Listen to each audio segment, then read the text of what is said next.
It's been pointed out to me several different times that I tend to have a slightly different viewpoint and angle when it comes to how women typically react and think in male-female relationships and the dynamics between them.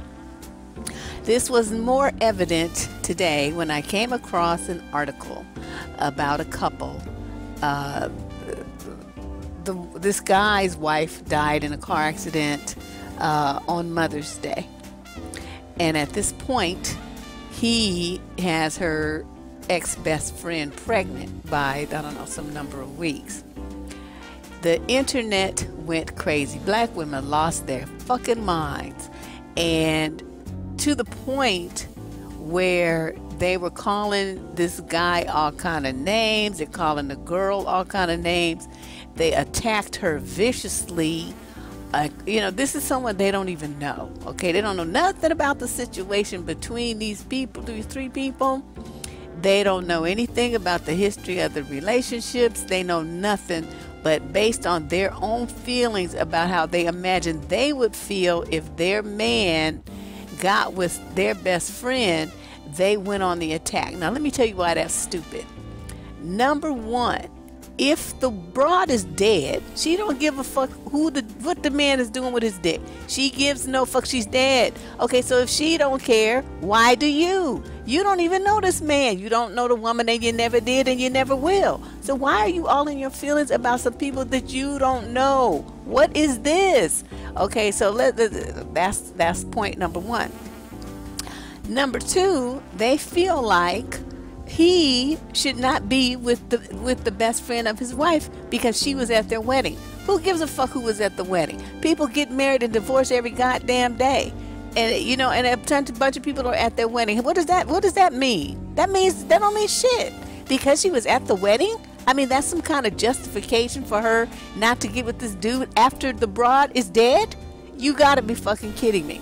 Okay, then the third thing is they're like, well, she's barely been in the ground and, you're already with her man. So fucking what? He's supposed to be like pussyless for the rest of his life or not fuck her because you think that it means something? Because a lot of them jump to the conclusion that it means that they were fucking around beforehand. Maybe they were, maybe they weren't. How do you know that the bride didn't steal him from her?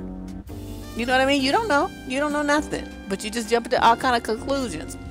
The main thing here is this, and this is the thing that people have to understand. Now, y'all calling yourselves being all, religious and you believe in Jesus and the Bible and all this stuff. Okay, it specifies that all ties and associations end at death, right? So the broad is dead. The broad's been dead. So that means she's not married anymore. So that means he's not cheating on her. Okay, and you have no proof that he did beforehand. No proof. You have some rumors that have no names or anything on them. I saw something posted online, but it was like there's no phone number on it. There's no identifiable names, faces, nothing that could say that it actually came from this man's phone. So in a court of law, that would not be admissible as evidence. That's some internet hoodoo bullshit. Okay, so there's no proof that this man and this woman were messing around beforehand. But my viewpoint is this: if these two women are best friends, chances are they think alike, right? Chances are they have similar tastes, similar interests, similar hobbies, similar goals in life, because those are the things upon which we base a friendship. Our common ground, the way that we see things. We tend to be somewhat alike with our friends. So it would follow in my mind that if this woman, the one who died, thought that this guy was a cool dude, so is her friend gonna think that he's a cool dude? See, this is why a lot of women don't like to have female friends, because of this insecurity here, thinking that, well, since she thinks like me, she's gonna like my man. But the bottom line is, if he likes her and he likes her more than he likes you, then there's really nothing you can do about that, right? So why are you tripping? Either way, whether you're dead or alive, what a man does and how he does this is nothing to trip about. You either stay with him and deal with it, or you can leave him alone. But I mean, either way, you are in control of that. that outcome. There's nothing to fret about. It's nothing to be jealous about. And it's certainly nothing to go on the attack on the internet about after the bitch is dead. This is the part that drives me crazy. Okay, then these chicks were in so much in their feelings about a broad that they A, don't know, a dude that they B, don't know, and C, a best friend that they don't know. But they all judge, jury, and executioner now over an internet story. They were trying to figure out, there was a group of them who were trying to figure out how they could get this man in trouble with the military, which is his employment, based on what he did after his wife died. See, are you fucking kidding me right now? I'm like, okay, this is a sign of insane broads. That's what that is. You are sitting around reading a story and getting all in your feelings about some shit that doesn't have anything to do with you, and then wanting to ruin this man's life based on your own insecurities and feelings about your nigga. Okay? The woman who is the center of this story is dead. Been dead for months. Mother's Day is in, what, May? Okay, this is August. So, whether dude was with this particular woman or not, he was going to be with somebody. So why do you care what he's doing with his dick? It's not your man. It never was your man, and it never will be. So who he's fucking and who he got pregnant and all that stuff, that's his concern. Now, what I'm thinking, though, is these the two people who are, they're in a deep phase of grieving. That's what's going on with them. They're grieving. And when you tend to be in that state, you tend to gravitate to anything that can serve as somewhat of a life raft.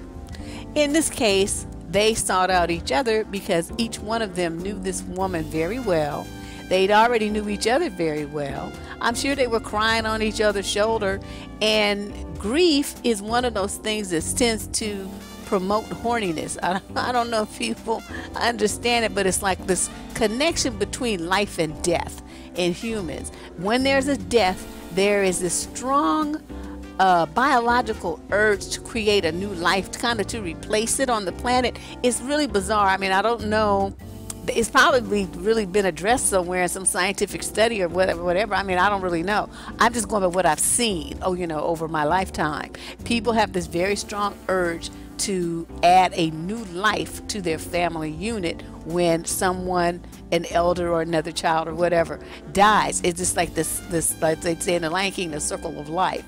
And I've seen that happen, hundreds of times. So that by itself wasn't even any kind of shock to me. What was shocking to me is how people responded to what this couple did. And my thing is, it ain't none of your goddamn business who he fucks. It's none of your business who, what the woman does with her best friend's ex-husband. It may not be anything that you would do or I would do, but what she's doing is not wrong. What he's doing is not wrong. You guys are putting your own feelings into some shit. I mean, it's like, if they divorce, that might be a little bit more touchy, especially if they have kids together. That would create a very awkward situation, and that would probably be something I was saying, can't you find somebody else? I mean, you know what I mean? It would be just too much drama. But in this situation, the woman is dead. There are no children involved to be, shuttled around and see that there's no ties to this woman anymore, other than in their memories. So what you guys are upset about is ridiculous. You need to stop it. And don't you dare reach out and try to get that man in trouble with the military over some bullshit that you created in your own mind. That fucking shit makes no sense. It's just ridiculous. And it just shows the gross levels of insecurity and just, possessiveness. Even after death, you want to hang on to a motherfucker. That don't make any sense to me. Let him go. Let it go. You're supposed to be on about your spiritual journey and worried about what you're doing in your next lifetime and not worried about some ashy dick nigga. I mean, for real? This was crazy to me. Anyway, Deb Cooper, survivingdating.com. I will be in party mode. My birthday is on Tuesday. Remember, next Saturday, the 12th, we got the free webinar coming up where you can submit your advice questions. I will be looking for your participation. You have to register in advance, though, so make sure that you log on to survivingdating.com, and you'll see all the information about signing up for the free webinar series there. That we're having one a month through the end of the year. This is Deb Cooper signing out. Now that you've seen some of the grade A content that the Debsterism channel offers, please become a subscriber. Just click the subscribe button down below. Then you'll see a little bell. Click that after, and then you'll be able to get notifications sent directly to your cell phone of when I post new content. You can be one of the very first people to review the new videos, like them, comment on them, and share them. We'd like you to do all of those things to help the channel grow. I appreciate your support, so become a subscriber. Tell your friends.